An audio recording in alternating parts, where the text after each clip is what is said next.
Sweden 1994 World Cup kit Sweden. Kita tengok ni home jersey size L, sizing L. Ni dia punya logo Adidas dia macam dah sedikit pudar, beza dengan ni color pekat dia, ni dah sedikit pudar. Lepas tu dia ada pull lah keliling ni, sini minor pull di sini. Tu ada lagi pull di bawah logo. Pull. Okey, cutting dia macam ni. Cutting dia macam sedikit melengkung before. Okey. Sini ada sedikit pull lagi. Barang lama kan. Pull tapi condition keseluruhan elok lah.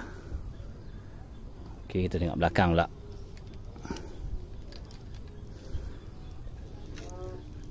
Belakang, okey. Dia tak ada kotor lah, kotoran tak ada, koyakan tak ada, pinhole lubang tak ada. Okey, sizing L, made in United Kingdom. Tengok wash tag dalam. Oh, tak ada, dia wash tag yang zaman ni, wash tag semua di atas. 94. Okey, size L. Samping tu kita ada juga size S. Ni size S, sama juga Sweden 94, size S, made in United Kingdom. Ini condition dia lagi lawa lah berbanding yang tadi tu. Tadi tu pun lawa, ni lagi lawa.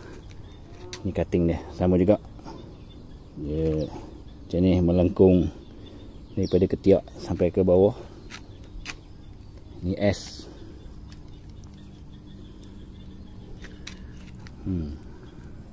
Ni pun ada pull sikit, tapi keseluruhan elok lah. Ni pun sama, tak ada kotor, tak ada koyak, tak ada lubang.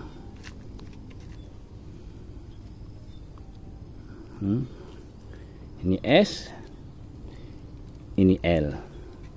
Kedua-duanya Sweden home 1994 Piala Dunia USA.